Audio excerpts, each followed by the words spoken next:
Les audios de Tribune Libre. Nous autres, d'après Eugène Zamiatine, une production et une réalisation Stéphanie Reynaud pour Tribune Libre. Zamiatine et Nous autres. Né à Lebedian en Russie en 1884, Evgueni Zamiatine entre en 1902 à l'Institut Polytechnique de Saint-Pétersbourg, dans la section des constructions navales.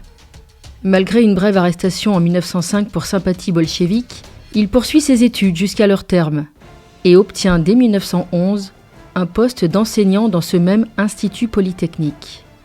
C'est aussi en 1911 qu'il acquiert une certaine notoriété littéraire pour sa nouvelle « Province ».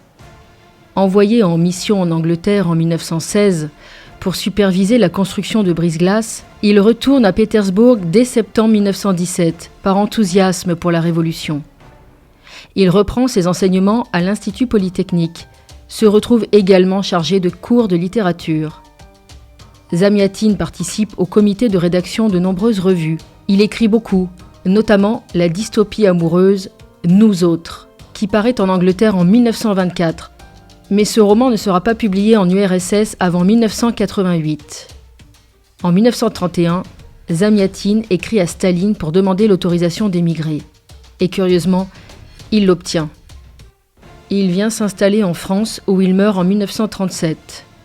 Son œuvre est d'abord « Nous autres », n'a commencé à être traduite en France qu'en 1971. Et pas moins de 5 de ses livres ont paru en 1989. Avant de faire ses adieux à la télévision, Michel Pollack a rendu célèbre auprès d'un large public un texte mineur d'Evgueni Zamiatine, une nouvelle intitulée « L'inondation ». Il serait intéressant de redécouvrir son ouvrage autrefois le plus connu, « Nous autres », qui inspira autant Le meilleur des mondes de Huxley que 1984 d'Orwell.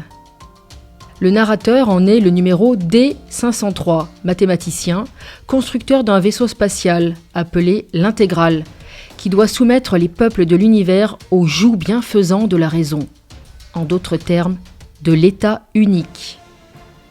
À la différence de son ami R13, D est un partisan convaincu de cet état qui dirige depuis un millier d'années les cités de la Terre. Il en respecte consciencieusement l'organisation scientifique. Jusqu'au jour où il tombe amoureux de I-330. Il commence alors à enfreindre la loi. Il ira par compassion jusqu'à faire un enfant à 0,90 qu'il aime. Puis il l'aidera à rejoindre les sauvages qui vivent hors des cités et dont I-330 lui a appris l'existence. Car I-330 n'est pas un numéro ordinaire. Elle appartient à une organisation qui se propose de renverser l'état unique. Le jour de la fête de l'unanimité, ses militants, défiant toute tradition, toute raison, votent contre le bienfaiteur. Ils tentent en vain de prendre le contrôle de l'Intégrale. Ils agitent les murs qui entourent les cités. L'état unique vacille. Il entreprend de détruire, chez tous les numéros, le centre de l'imagination, récemment localisé dans le cerveau humain, pour les rendre tous aussi parfaits que des machines. Alors des combats de rue éclatent, où périt notamment R. D, lui, est opéré. Il redevient un bon numéro et assiste avec calme à l'exécution de I-330. Cependant, hors des cités, le combat continue. Parce que Nous autres a été écrit en Russie en 1920, peu après la Révolution donc, par un Russe qui, quelques années plus tard, préféra immigrer, et parce qu'il décrit une société totalitaire, on y a vu en général un pamphlet anti-soviétique. Il s'agit aussi d'un livre sur la science. Qu'il y ait des rapports étroits entre l'état unique et la science, la personnalité du narrateur le prouve. Certes, D503 n'est pas l'état unique, il n'en est qu'un numéro, vite déviant. Cependant, il nous indique dès le début que ce qu'il pense, c'est ce que nous autres nous pensons, pour écarter tout doute sur ce que désigne nous autres. Et, pour écarter tout doute sur ce que désigne nous autres, il précise « Ces notes seront un produit de notre vie, de la vie mathématiquement parfaite de l'état unique. » Bientôt intermittente, cette identité de pensée persiste pour l'essentiel jusqu'à un point avancé du roman. Or, D présente tous les tics caractéristiques de sa profession, tics que Zamiatine, ingénieur de formation, connaît bien. Il n'arrive pas à s'arracher à son travail, ni à s'empêcher de manipuler des chiffres. Son vocabulaire fourmille de termes mathématiques et il a recours à un nombre d'images physico-chimiques ou techniques. Ces dernières ont souvent pour effet, chez lui, de réduire les gens et les animaux à des figures géométriques. Cela prête peu à conséquence en ce qui concerne les personnages principaux, car la description par le roman de leurs amours et de leur haine, de leurs doutes et de leurs certitudes, permet de les percevoir comme des êtres de chair et de sang. Rien, par contre, ne sauve les autres.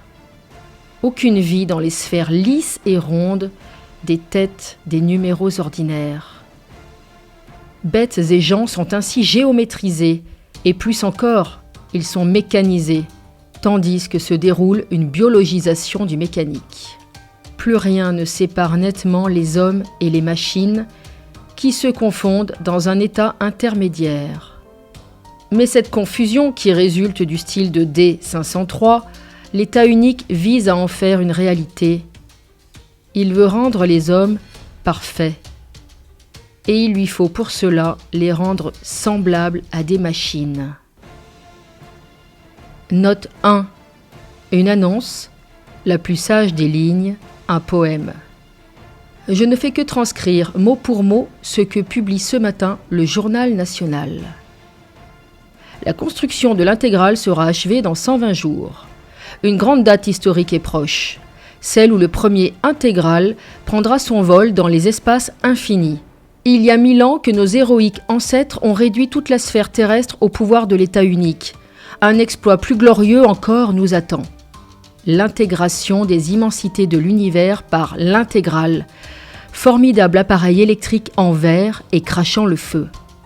Il nous appartient de soumettre au joug bienfaisant de la raison tous les êtres inconnus, habitants d'autres planètes, qui se trouvent peut-être encore à l'état sauvage de la liberté.